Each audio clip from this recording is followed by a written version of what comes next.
So hi everyone, here we are going to look into the introduction to Python. In the last lecture we studied what was data science and how Python and data science are linked and why Python was being more and more used for data science applications. Here we are going to look much and more into the Python as a programming language. What are the advantages of Python as a programming language over the other languages? Okay, so the popular tools that are being used in data science, we have already discussed this in our last lecture. The evolution of Python. So Python was first developed by Guido van Rossum in the late 80s at the National Research Institute for Mathematics and Computer Science in Netherlands. So the evolution of the Python editions started from Python 1.0, Python 2.0 and Python 3.0. Okay, as of now we are in Python 3.0, so the latest edition being Python 3.12. And Python as a programming language. See, Python is a cross-platform language, so you can use it in Windows, Linux and Mac also. It is highly supported by a large community group. It has a better error handling capability. Okay, now when you see when you compare it with Java, like Python versus Java is statistically typed. Okay, that is type safety is checked during the compilation. Okay, that is known as static compilation. Thus in Java the time required to develop the code is more, it takes more and more time, but whereas in Python it is very much less compared to Java. Python, which is dynamically typed, compensates for huge compilation time when compared to Java. Okay, and codes which are dynamically typed tend to be less verbose, therefore offering more readability. Okay, so normally if you see a program that is written in Java and the same program when it is written in Python, it is much easier to understand a particular code in Python than in Java. This is just an example to actually highlight the difference between the Python as a programming language and Java as a programming language. Now there are various differences and various advantages that actually comes in with Python. So this is just for an example we are taking. There are various other examples also. Okay, now these advantages, so this particular slide we have also gone through it. So Python has several features that will make it much suited for data science, and data science, as we know, is a booming area which is going to have a lot of demand in the coming future also. And most important is that Python, it is an open source and it is community developed. Okay, and syntax used is very simple and you can understand and code also. Libraries designed for specific data science task. Okay, like you have pandas, you have numpy, you have matplotlib. Now these are specifically designed for data science. Okay, and it combines well with majority of the cloud platform service providers. See, one of the most important thing is when you're actually working on anything, you need to back up your data. Okay, that is where normally these cloud platform comes, and normally your Python programming actually helps in actually integrating with most of the cloud platforms. So now these are some of the advantages actually to go with the Python.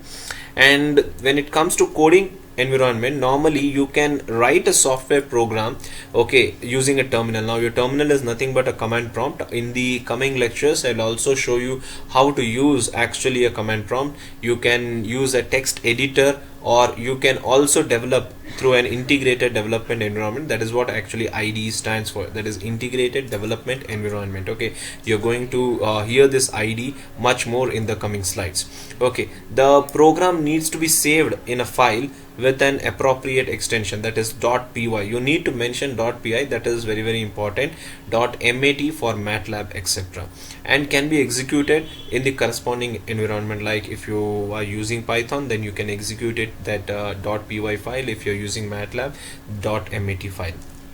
Integrated development environment is basically a software product mainly developed to support a software development in various or specific programming languages. Now this is mainly the coding environment of a Python. So as you've seen, you can actually develop a software program by using a terminal window also. Okay, now these are some of the points actually for the coding environment related with Python. Now normally if we see here the Python 2 that is the Python, when we studied the different versions, that is Python 1.0, Python 2.0, Python 3.0. Now Python 2.0 and above will be available only till 2020.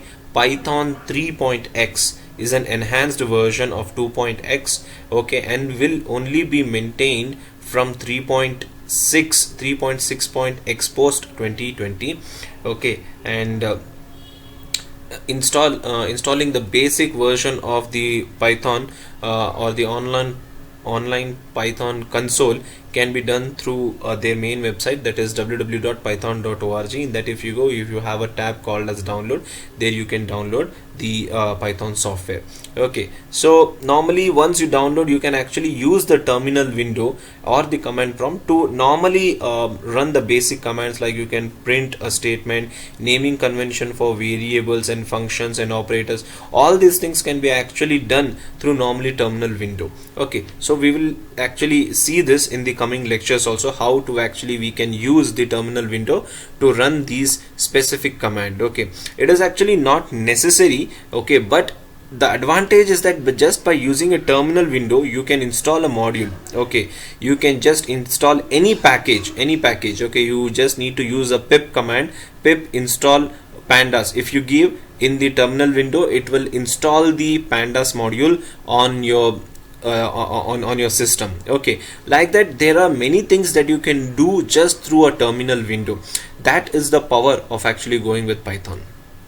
How to choose the best IDE? Okay, first thing is you need to look into your requirements, okay. What are your laptop's requirement? What are your working requirements? That is very, very important, okay. You cannot just select randomly whichever IDE you want on what application, what is your final outcome, that you need to look into, and then based on that you need to select your IDE, okay. And working with different IDEs mainly helps us understand our own requirement, okay. Now these are some of the ways in which actually you can select a particular IDE, okay. Now this was all regarding the Python as a programming language, and how to select an IDE, and what are the things that you can actually do just by using a terminal window or a command prompt window, okay. Now in the coming lectures, we will see how we can actually use a spider, okay. That is one of the tools that is available in Anaconda software. Anaconda is basically a toolbox which has various these IDEs. So in that, one of the IDEs is basically Spider. So we'll be using Spider to carry out our further task related with data science, okay.